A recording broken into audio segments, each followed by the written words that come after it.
Today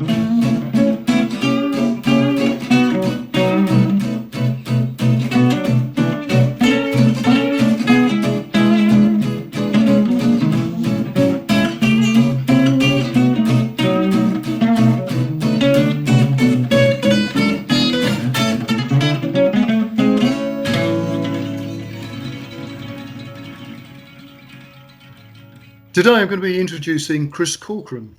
Chris, welcome to the show. Thank you very much. It's nice to have you on. My traditional first question is, what do you do? What do I do? Yeah, well, I'm a guitar player. I think that's probably that kind of marks most of the things, doesn't it? Yeah. So, like, I've got a couple of bands. Like, obviously, we're not doing much at the minute, but they're obviously still, rolling along in the background. Hopefully, we'll pick those up again when we can. I've got some kind of pupils. I do some online teaching, just kind of, over the phone, just like this, which is great. I'm really enjoying those. Yeah. I do some workshops. I do some recording projects. I've got some interesting projects on the go at the minute. So, yeah, all those things kind of come under the umbrella heading of guitar player, I suppose. Yeah, cool. My normal thing is to sort of plot what people do, and where it all started from. I'm quite interested, actually. This is a bit of an anorak question here. I love your guitar. Okay. Yeah. What is your guitar? Well, it's an interesting thing, this, because I used to. I got into playing Strats. I had a Telly for a while, which was great. I really liked that. And then I was in West Malling High Street, right? And there was a note in the newsagent's window saying there's this 50s F-hole guitar for sale for 80 quid. So wow. I'll go and have a look, see what it looks like. And it was this thing, and it was without a pickup or anything, but just, so I thought, well, I'll buy it. And then I came back with it, and I had it sitting around for a while. And then eventually we got the pickup put in and got it set up, got a truss rod in there, and just made it kind of, workable without wrecking it.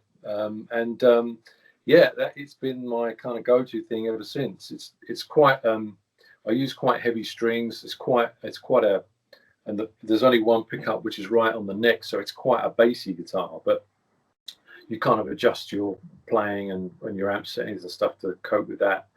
But yeah, it's, I use a 15 to 65 flat wounds on it and tune it down to E flat. So it's over the course of time, it's been a thing that's kind of evolved, but it's quite unique. I mean, there are a few kicking around, but a lot of these old guitars can be a bit unplayable. I was lucky with this one; it was kind of all right to start with, so we've been able to, we didn't have to do much adjustment. What's the actual make? Not that it makes too much of a... So it's an old Framus, but right, okay. Yeah, but it's stamped to Broadway, and I don't know if that's just like a copy of the Epiphone thing or what. I don't really know. It's a kind of it's like supposed to look like a more expensive guitar, I think. It is. Yeah. Yeah, because there was a spate of people buying up sort of Hofner guitars of that sort of style, and of course back in the day nobody wanted them, but then of course they became quite prized. Yeah. But you could actually pick them up, as you say, like you could pick them up for like 80 quid or whatever. Often they found their way to boot fairs and stuff like that. Absolutely, and I think I think if they've been sitting around for a long time, they might need a bit of TLC. I've come across a few that don't stay in tune or don't the intonation's out or whatever. And and even this one needs needs to be kind of worked on every so often just to kind of keep it keep the tuning a bit true. But it's worth it. It's great. It's great sound. It's great sounding guitar. But, it's good.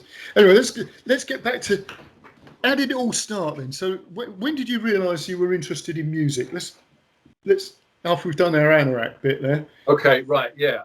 So I suppose I was at school. I was about 12 years old, and me and this mate of mine just got into listening to records. We were into more of the kind of rock and roll stuff, mainly.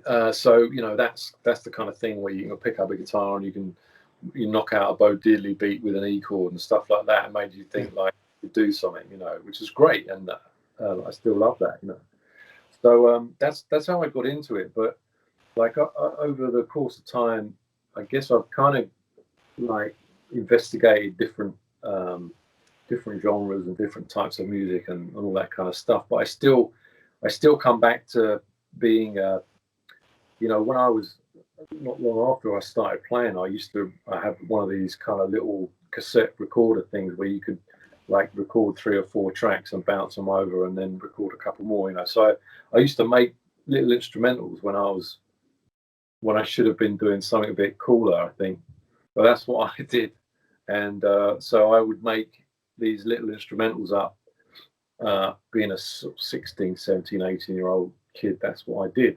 So, and then and then years and years passed, 20, 30 years passed, and then I'm back recording instrumentals, and that's what I do, So it seems to be, even though I think of myself as like a blues guitar player, really, I guess I'm more of an instrumentalist, I didn't really want to be a singer. It changed the gig for me. It wasn't really a gig I enjoyed. So, I thought I'd concentrate on doing something I like, and that's it really. So yeah. So when you started out then, and you were sort of kicking a few ideas around with some friends, I mean, this is quite, it seems to be the sort of course of action for a lot of people who end up being serious players, isn't it? Spending a lot of time just bashing around a few chords with mates and totally. And so what sort of age did you sort of think this is something I do? Well, I mean, when I kind of did music as a GCSE at school, but I didn't really know the first thing about any of it, to be honest. So I was kind of learning as I went. I got interested in it just at the cusp of getting into that. So I kind of realized that I needed to sort of put a bit of work and put a bit of effort into it if I'm going to do, because there were a lot of good musicians and people who knew what they were talking about doing this kind of course, And my mate was great because he played piano as well as guitar, and he could play like Jerry Lee Lewis. So he'd sit in the auditorium playing this stuff, and I'd be knocking about 3 chords on the guitar, going, I need to put a bit of work in here to get anywhere. So it's kind of I kind of wanted to sort of study a bit more, but I wasn't interested in studying for the sake of studying. I wanted to follow my own path, So I had guitar lessons when I was at school, and my guitar tutor was brilliant. He was really kind of patient, but so often I'd come in and he'd have like Candle in the Wind or Amazing Grace up on the stand for us to go through, and I'd give him a cassette with the Elvis Sun Sessions or some obscure Eddie Cochran thing and say, can I learn that instead? So he'd have to sit and tab it out for me for the whole half-hour lesson and send me away with it. So we didn't do a lot of playing during the lesson, but it meant when I went home, that's all I did. I kind of really got on with what I'd come away with, rather than I might not have done that too much if I was just learning stuff I wasn't that interested in. But you have to be kind of just go, well, I want to do this. You have to be kind of a bit more single-minded about it, which I didn't realize I was. It was just I was interested in that thing, so that's what I wanted to pursue. So I suppose I've always had a kind of a focus on what I want to try and get, where I want to try and what I want to learn, what I want to look at, and that's been the same with not just like rock and roll and blues stuff, and I love Cuban music. I love classical guitar music. I don't really study and play those things, but I certainly have a kind of an interest in how these things work, And I think that's all kind of useful and relevant to just being a musician, Yeah, absolutely. That's an interesting story about, you know, you sort of going in with something for somebody to work out. Yeah, it's Um, interesting, isn't it? Because it is, and as and you know, as a teacher, I would say if somebody came in with something that's a little bit offbeat, I mean, from the point of view of that's not generally what people are listening to, yeah, I would be really interested in that pupil, right, because it shows something, you know, they're a bit of an innovator because they're not doing what everybody else is doing. And so I think from that point of view, they, you know, whoever the teacher was, he must have really, to sit down and do that, have it out for you. yeah. Well, I must admit, you know, he kept me there, like that kept me interested because he did that. And you know, his name is Pete Metcalf. He's a kind of, Ah, Pete Metcalf. yeah, Yeah, yeah. He's a folk guitar player, and he used to teach yeah, at Vic Boys where I was, which was, and you know, like I say, he could have easily just gone. Put it that way, we're doing this easily, you know, and like you know, I'm fortunate enough to be in a position where people that I teach just come to me to learn the kind of thing that I do, because I wouldn't have the first clue how to teach them an Eagles song or anything like that. It's not really, that's, you know, they come to me for the yeah, end. yeah. What you do, yeah, absolutely, yeah, So yeah. like you know, I would be stumped if someone came to me and said, you know, I want to learn this, which is completely off your radar. But he like you've just said, you would be interested in that, and he Mm. was. I think he just was patient with me, you know, because I wasn't very good. I didn't really, but I had a kind of interest in, and I wanted to put the effort into learning, you know. Yeah, but you obviously would know this, that really a lot of it's about enthusiasm. So Yeah, when a pupil turns up and they might not be that good, but if they've got that level of enthusiasm and they can keep that going, they will become good. yeah, And I've seen that so often. You know, people yeah, that you could have written off, and then they end up, you know, 10 years down the line, or 15 years down the line, they're like a really important player in the area. You know, and you yeah, think, oh, that's okay, that's yeah, interesting.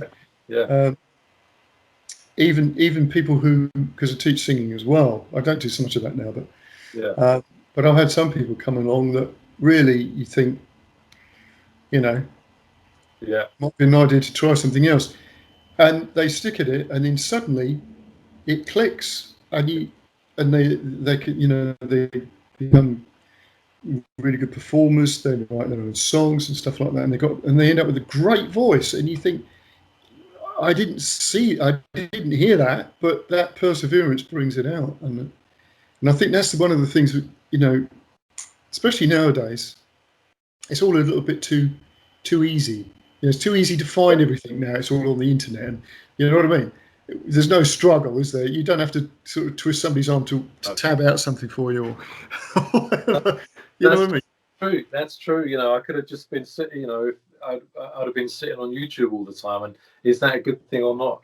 I'm not sure. It is sometimes, but you know, the other thing is that you know, you had like one or two records that you played all the time. And that's all you listened to, and kind of that was great because it really made you pay attention to everything. Yes, But then, you know, yes. I also feel that I didn't have enough of a variety of stuff. So that's why I'm kind of like a magpie now. Maybe I'm trying to. Well, how did I Well, miss it, you know, all these years ago, sort of thing. there's a couple of themes that run through a lot of these interviews, right?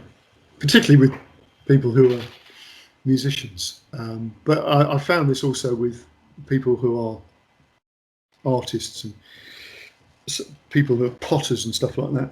They'll often say, "Do you know what? It was a good thing that I only did this, or we only had access to that." You know, Yeah, because you just got really good at that thing. You know, it's almost like you sort of dig deeper into that subject, yeah, and yeah, it being such a broad thing. Because I just wonder now, you know, you know, there's loads, John Etheridge said this, and Gordon Giltrap said it.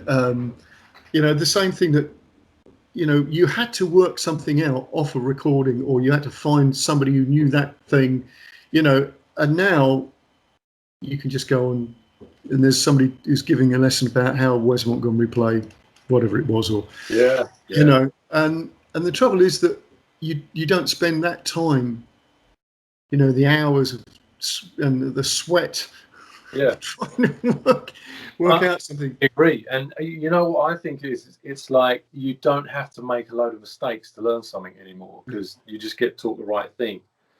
So like you might spend a long time playing something wrong, but then realize what you're doing wrong. You know, you don't have that, do you?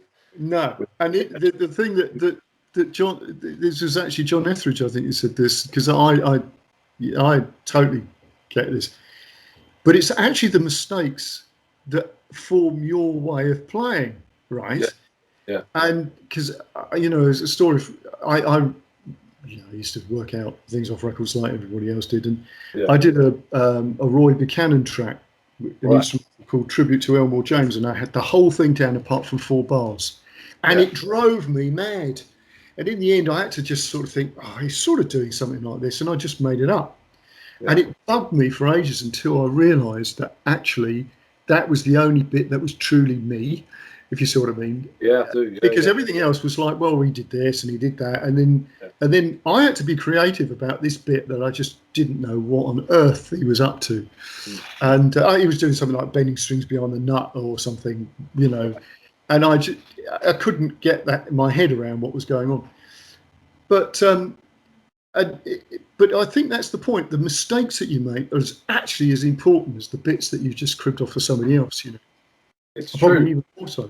It really is true. And I think I kind of learned, I don't know where I learned this from, but I understood relatively early on that like all the people I really liked and responded to were the people that didn't sound like anyone else. So so like I thought, I kind of got that was important, you know, because just that's what sets you apart. So if you put on a record by your favorite 3 guitar players, you only need to hear, you know, a small snippet to know who it is.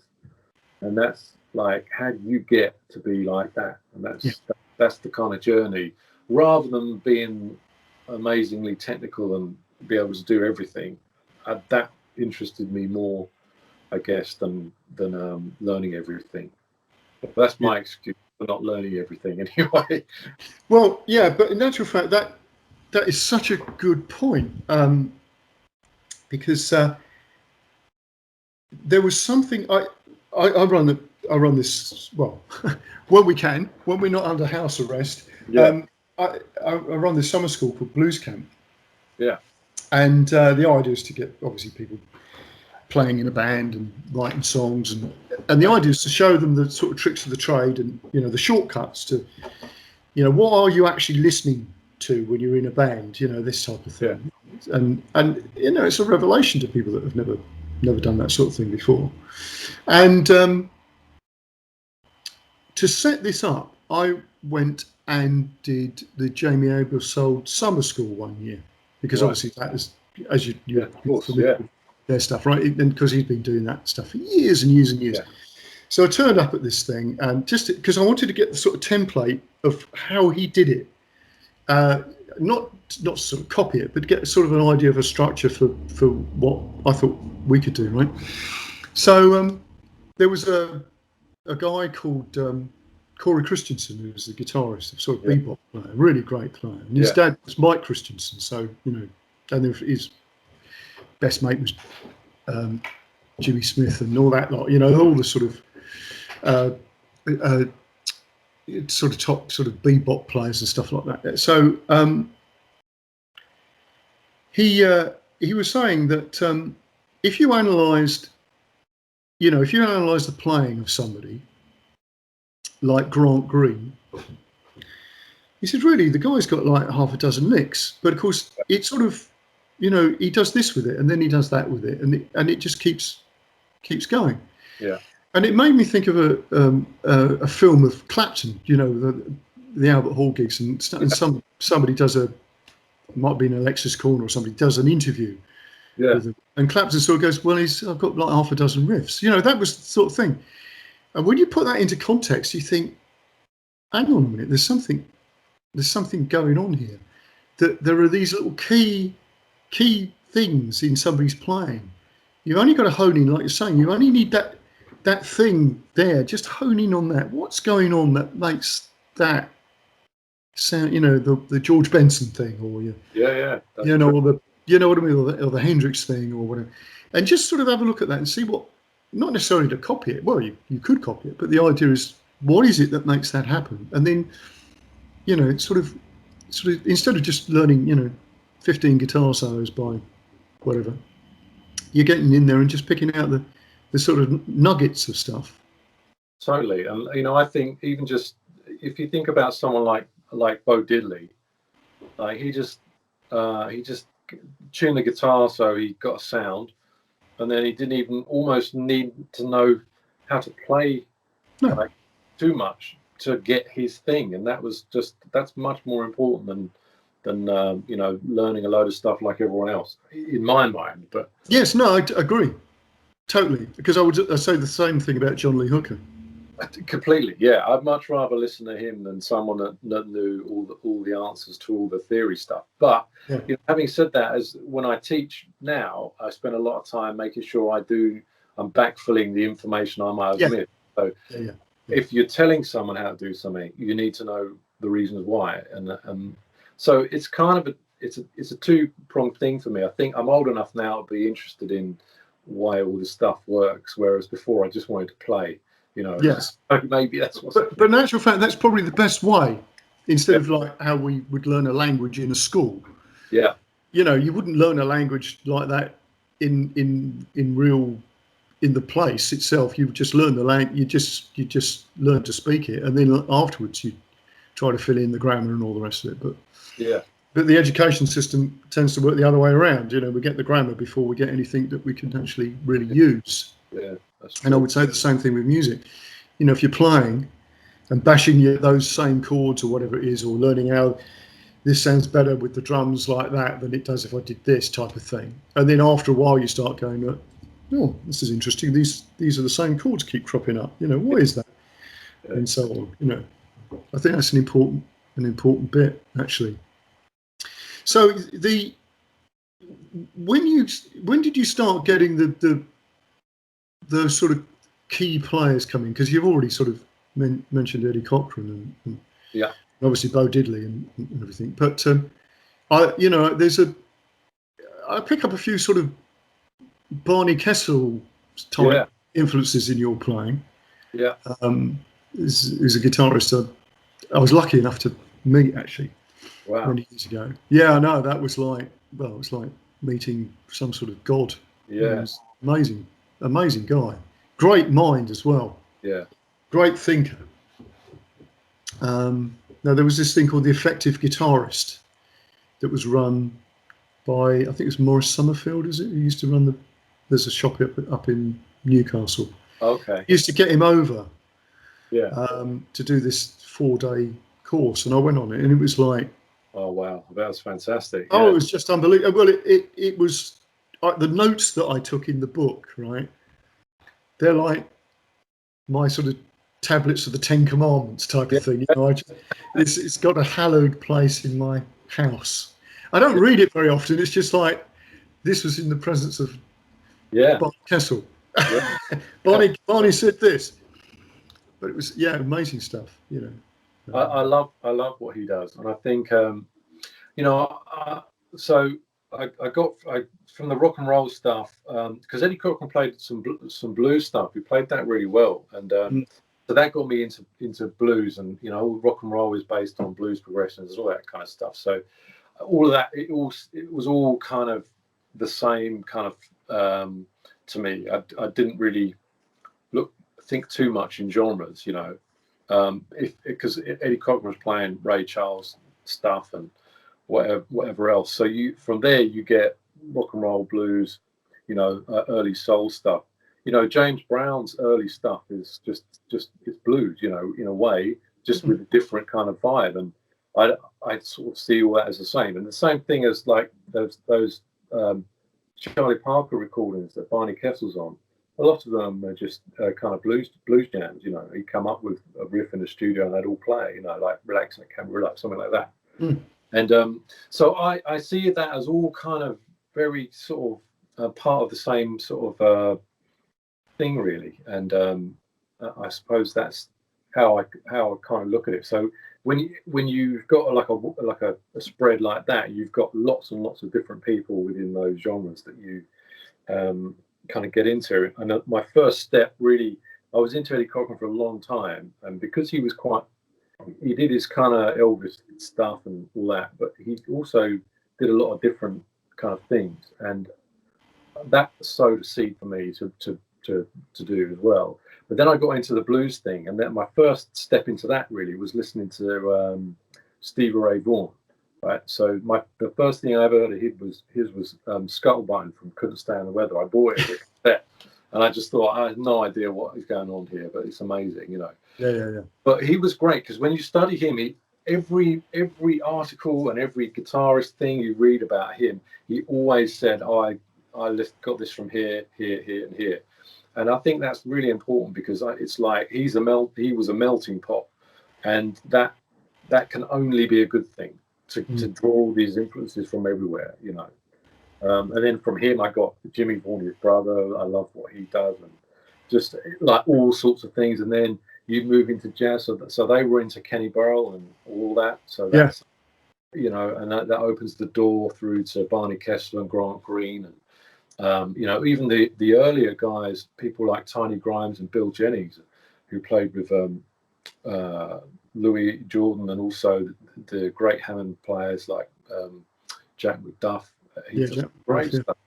And so that's all a big, wide kind of spectrum of music to delve into, and it's all stuff that I can relate to. So as a blues player, I can grab stuff from all of those areas and use it in what I do, you know. And that's, I think, how I've, without really thinking too much about it, I just sort of went with what I liked to hear, you know. That's really interesting, because I think obviously Stevie Ray Vaughan's thing, you know, you're saying about heavy gauge strings and all the rest of it. Yeah. And obviously he comes in, and obviously Jimmy Vaughan even more so, you know, because he's sort of rock and roll sort of playing. There's a lot of sort of chord thinking, if you see what I mean, in the playing. Like Scuttlebutton's a great example of that, where you've got lots of chord fragments and goodness knows what's going on. Yeah. And interestingly, you know, a lot of electric guitar stuff takes a lot of its impetus from obviously Hendrix's playing, which I think is interesting, because his lead playing is very, you know, it's a sort of scale-it structure, but his rhythm guitar playing is all the licks and stuff that sit over the chords are the other way of thinking. It's almost like he's got these two things going on, you know. Yeah. So whereas obviously Stevie Ray's obviously heavily influenced by Hendrix anyway, but it's the chord work I quite like. The fact that he's using fragments of chords, sevenths and ninths and stuff like that, which is another way. That is very much the jazzers sort of thinking. Yeah. You know, coming through the sort of rock and roll and the country music thing of it's the chords, you know, type of thing. And then, you know, you got the blues players, and it's like, well, we're playing these notes of scales mostly. You know, a lot of those blues players, it's a different sort of perspective. So I think that's, you know, and obviously listening, because you use a lot of, you know, ninth chords and stuff like that in your playing. Yeah, I definitely think in terms of chords primarily and shape. I mean, I've got like you know, you have your kind of blues, kind of your blues scale stuff, and then it's kind of augmenting that with all these different sort of you know, chordal approaches as well, which adds the spice to it, which is kind of nice. But yeah, you know, once you sort of get your head around playing chords and stuff, you move in a direction, but then you realise, well, those like double stops that Chuck Berry uses are partial chords, you know, things. It's just stuff like that helps you kind of, you know, helps it all make sense. Mm. So when did you sort of get to the point where you think, actually, this sounds all right? Because there is a point in time, isn't it, as a player, you sort of go, yeah, that's all right. That seems to be working. Yeah, I don't know. I mean, I think it's very important to be your own worst critic, because as soon as you sit back and go, you know what, I'm pretty good here, then something's going to happen. And someone's, Oh, yeah. you know, to kind of kick you off your pedestal, sort of thing. But I genuinely wanted to be able to go to hear a recording of me, like somewhere, and like walking somewhere and go, wow, who's that playing? And it'd be me. And that's happened a couple of times. Yeah, And that's it's great. really nice. But I'm always looking at other players thinking, damn, that sounds much, the Oh, tone, yeah. the tone's great on that. Why can't I get that tone? And all, you know, all sorts of things like that. But then when I'm up on stage playing, I'm thinking, no, this all sounds really cool. It's what it's what I want to sound like. I'm playing what I want to play and all that. But you know, So when did you get to that point when you started thinking, this is all right?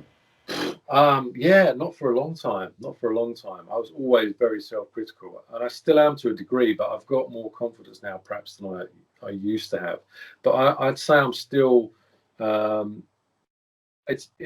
measure it in terms of confidence, right? So if I get up on stage and I think I can deliver something where people are going to go, "Wow, he knows what he's doing," yeah, it took me a long time. I mean, even though you know, people say you're you're good at what you do. That takes me a long time to yeah. I wouldn't say even now I've got I kind of think I just need to work on stuff all the time. So I'm confident to a high degree, but I would never say, yeah, I'm playing like I want to play. You know, really, not yet. I might get there one day.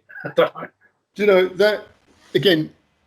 Saying to you, you know, before we started about. I mean, the podcast is basically because I'm nosy. You know, I like to know what people do and stuff like that. But the sort of from the point of view of trying to discover things for other people, because I know this type of thing would have fascinated me as a kid, to find out what it is that somebody did. Yeah, what did they do? How did they do that? And you know, that's always been an interest of mine.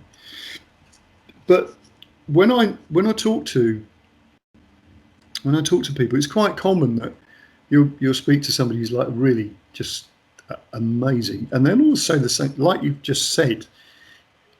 It's like, well, I still don't like listening to what I've done, or all these type of things. Once I've recorded something, I'd rather not listen to it, or whatever. I hate watching myself on TV or whatever it is, I mean, the funniest story, I actually heard from Sam Kelly, the drummer, who's worked with every now and again. Yeah. And Sam was used to work with Gary Moore, Right. and he couldn't stand. He didn't think he was didn't think he was any good. It wasn't that, but it was this sort of. He never had that sort of ego thing, Yeah. He used to do some sort of little jazz numbers and things occasionally, right? And Sam actually said to him, we should go out as a little three-piece. He went, no, I can't do that. He said, why not? He said, because, there might be some real jazz players out there. And I didn't, and he's like, you sort of think, this is Gary Moore, right? It's so true. No, it's amazing. It's incredible. It's amazing. And I think that's the thing that we need to realise that is part. I think that's actually part of what makes people really, really great players, is that they just you're never happy completely with what you do. You might think, oh, that was nice. This bit was okay, but then because otherwise you wouldn't be striving, would you? To no, that's it, and that's I think that must be what it is. You don't ever get to the point where you can sit back and go, I've done that now, because firstly, every sort of guitar player and musician that I love to listen to, I think they do it much better than I can. in a lot of ways. And then also, you know, as someone who kind of tries to produce stuff and create music, that you've always got stuff coming through in your mind of stuff you might put down for the next project and stuff like that. So it's always, for me, how are we going to best present these ideas, in what sort of format, what do I need to play? And even just if you come up with a tune where you need a decent head, and what goes with that, you know, what instrumentation you're going to put with it, and then you've got to have sort of solo breaks and stuff. Where are you going to go with this, and how's it going to make it different from that track?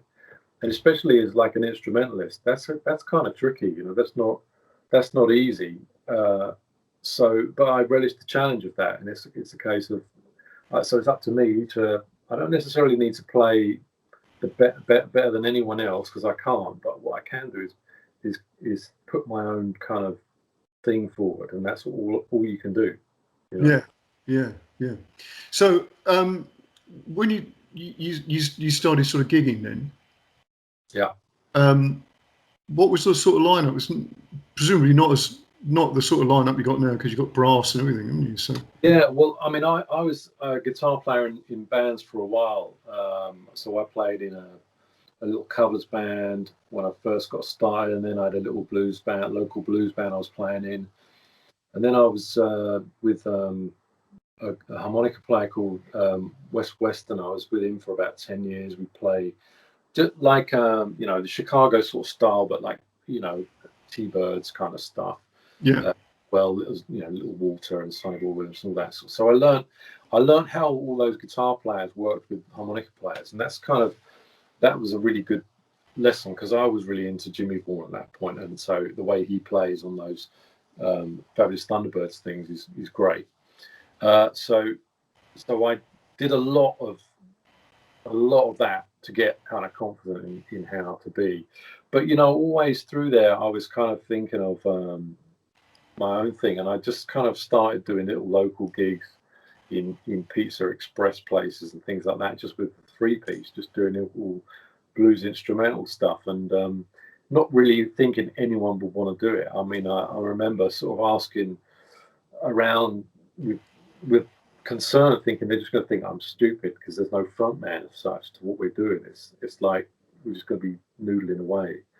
But over the years, having done that and put a lot of years into that, I then understood how to put it in the context of a show, and how it would work variety-wise, on what things, you know, it's just the kind of normal stagecraft stuff to keep people interested, right? So we now, when we're working with the trio at and it's guitar, bass, and drums, right? So I don't want to go and hear someone soloing on guitar for 2 hours.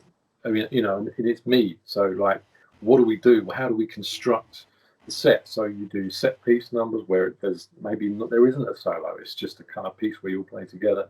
You know, you make sure you feature the other instruments. You play together as a team, and that song has that feel, and that one has that one. So there's a huge amount of things to think about that over the course of time. I've kind of, with the guys I work with, we sort of developed that.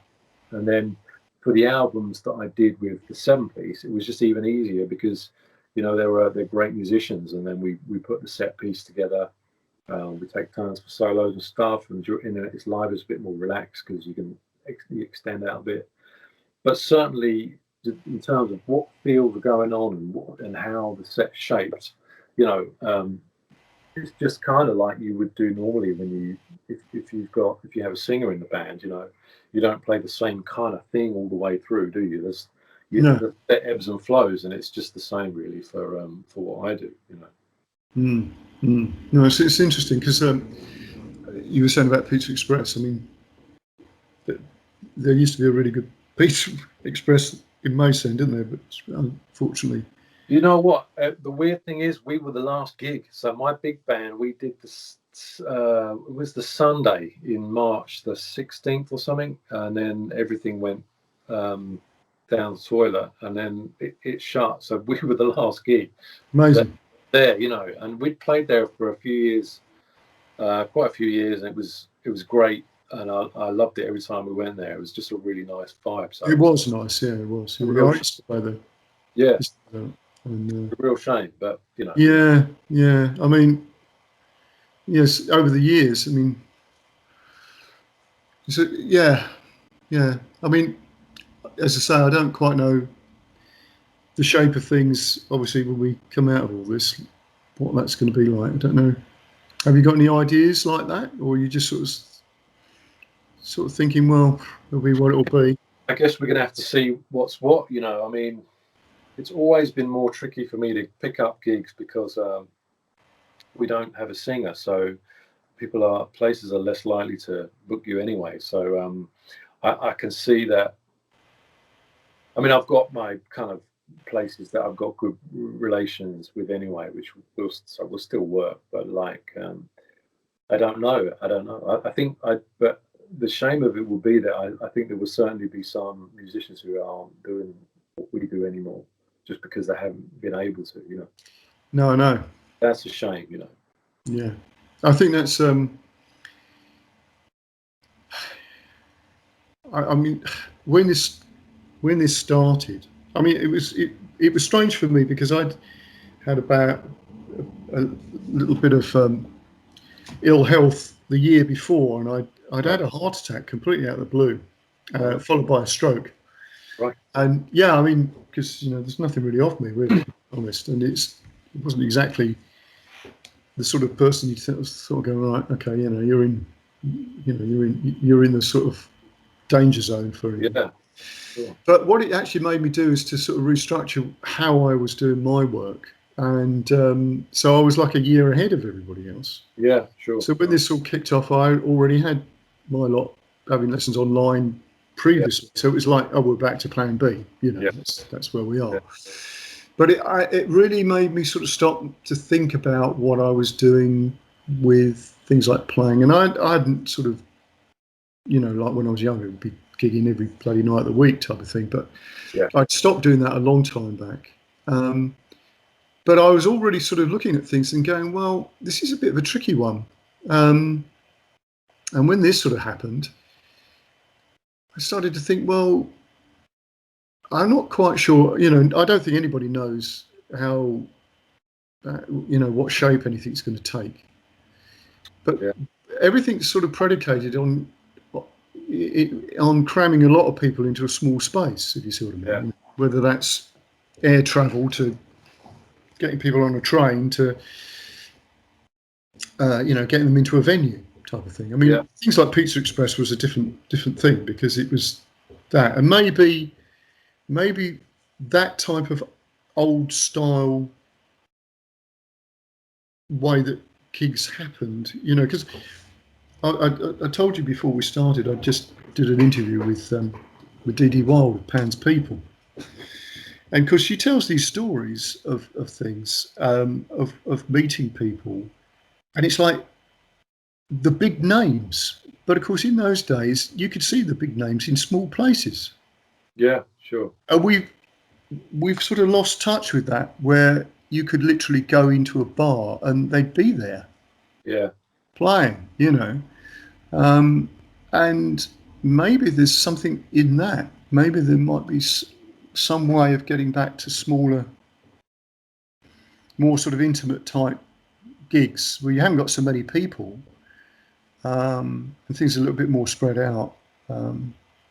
Maybe that's the first thing, instead of having these massive gigs. Yeah, I think so. I mean, that's not our bag anyway, because we're not doing that. But you know what I'm saying? That might be. Could be. So there might be more sort of mid-sized venues like cropping up, perhaps. Who knows? Yeah, maybe. And I've always thought, if you want the big gigs, it might be like the drive-in movies type of thing, where everybody turns up in their car and there's a band up there somewhere. I because you sort of fantasize about how do you get out of that? How do you get out of that situation? But I mean, it could be interesting because it might be more fitting for what you're doing. Yeah, I mean, in a way, Sure, I agree. Oh, lost you. Here we go. Back. Right. I'm back now. Good. Yeah, I think you might be right, and I certainly think a lot of venues are going to have to think about how they're going to proceed for the future if we go forward in a way that's less about not cramming numbers of people in and stuff. You just got to hope that they're still kind of committed to paying properly and all that kind of stuff. Because normally that's the first thing that. Well, that's exactly right, isn't it? Because again, it's still predicating on a lot of people doing something. Whether it's sitting there eating or sitting or standing and drinking. Yeah, as it was back in the day. Yeah, I don't know. We'll see how it pans out. But as you say, I do think there's a lot of people that are not going to be around doing that. Maybe not so many. I don't know, people playing bands and stuff. I'm not really sure how that's going to happen. There's just a lot of musicians I know who are doing something else. Yeah, I totally agree. Yeah, because they had to. Whether that's the end of the road for some of them or not, I just really don't know. But anyway, sort of optimistic note. Just talk about what have you got happening, sort of recording wise and things. Are you? Yeah, well, I'm kind of excited because I've got that. Although it's been a bit tricky, obviously with the lockdown and stuff, we're kind of 3/4 of the way through the next album, and this is with there's a Hammond player.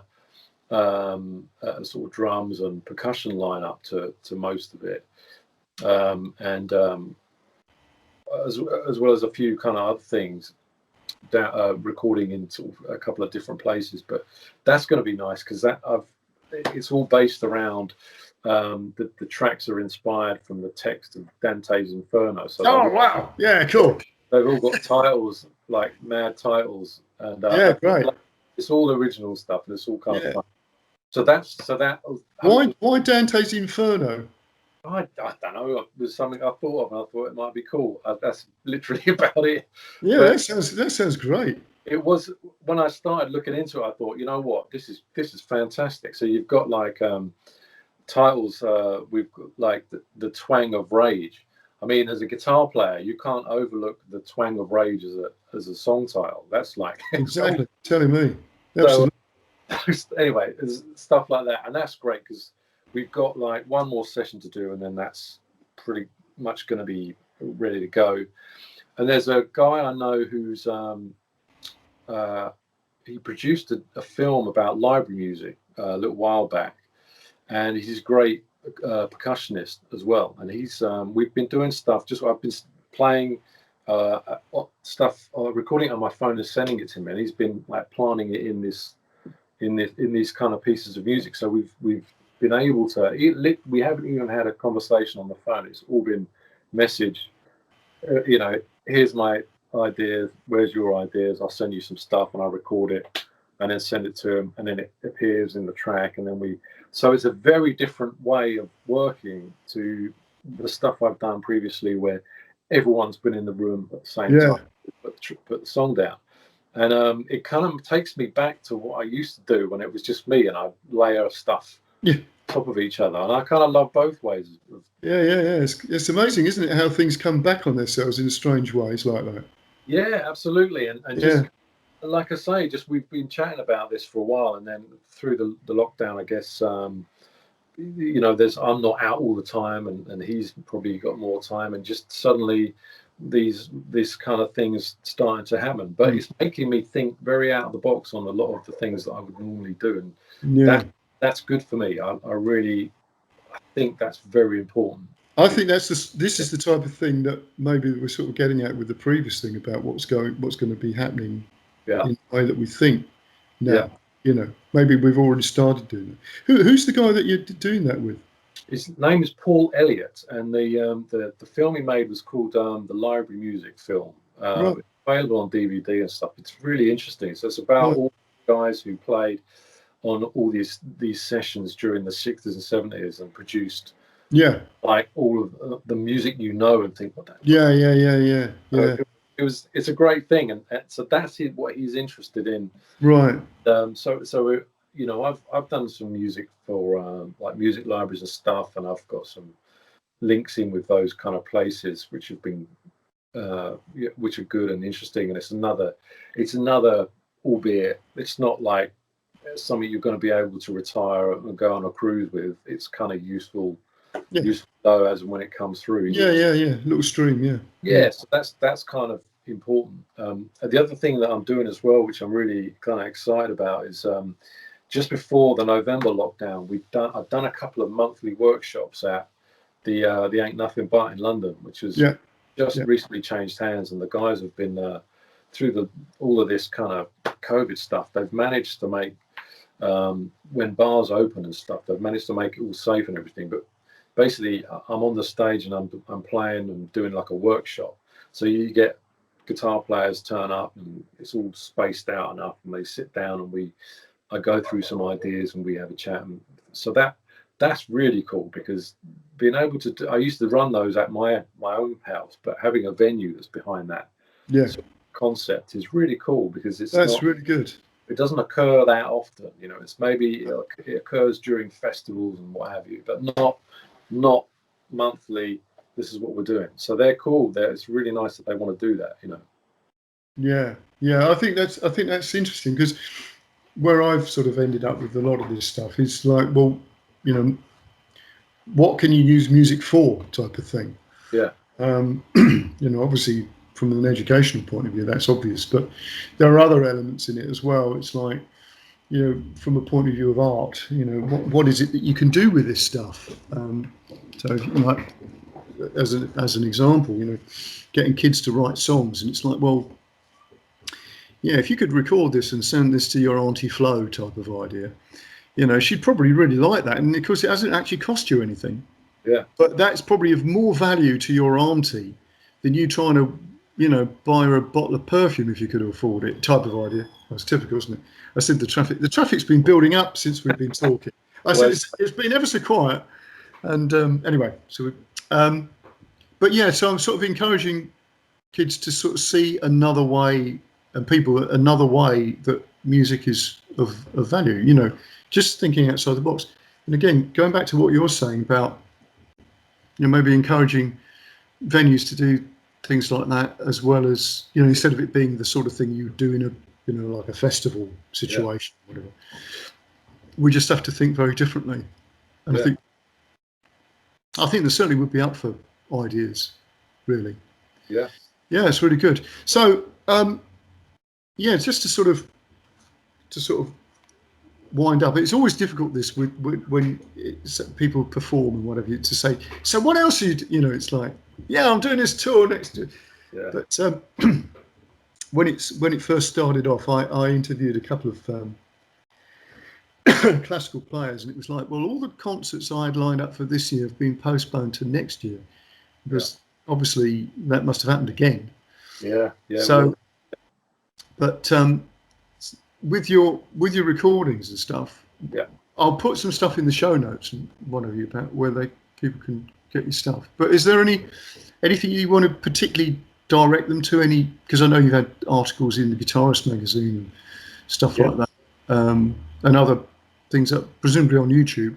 Got stuff on I mean, there's a few. The Guitarist things are on YouTube, which is great. I mean, they're so nice, because they're kind of interested in lots of different things, you know, and that's great. But my website, which is chriscorcoranmusic.com, has got all the CD sales and all and all the loads of YouTube videos and stuff and links. Cool. Yeah, so whenever we kind of put when the next album comes out, that'll all come through there, all that sort of stuff. So one of the things I was going to say I really liked about your albums and stuff like that is they're very much in the vein of the period, you know, the sort of 1950s, 60s type design. And I really like that. It's got that. It's good, you know. I think it's really important that we kind of, you know, put at least some sort of nod to where we get inspired from. But at the same time, we'll record on the most up-to-date facility. So it's like it's music which kind of reaches back to from a different reference point, but it's music for today as well. You know, I don't. You know, there's a big scene for people playing old music in an old way, and that's fine. I like to listen to that, but that's not what I want to do. I want to, you know, I'm a modern blues player in my own head, and so my reference points might just be a different place, I guess. But I'm definitely absolutely up to the minute recording and producing stuff that is new. You know, so it's kind of like, it's a hard thing. It's a hard, you know, it's hard to sort of circle that in some ways, but it's definitely, I guess, the way I look at it is all those kind of guys I spoke about earlier on, like Bill Jennings, Bo Diddley, all that. So they were cutting edge, like, players for their time. Barney Kessel playing with Charlie Parker. They were on the absolute cutting edge of music for their time, and I think that's the spirit that I would want to take from what they do, as much as licks. You know, I think that's just a. You know, we're here. We're now. It's 2021.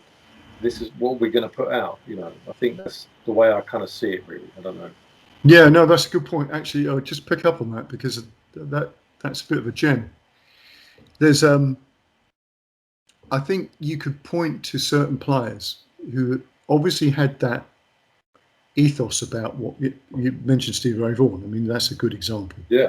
I mean, Jeff Beck's another good example of this. Yeah. The people that really take something from before and do it their way, and it becomes now. And in the world of singing, Amy Winehouse would have fitted that bill, because completely. If you listen to Amy Winehouse's stuff, I mean, it's obvious that she was influenced by people like Dinah Washington. Yeah. In the phrasing and everything like that. And but of course, if you go back far, if you take those references from far enough back, people have forgotten. Yeah.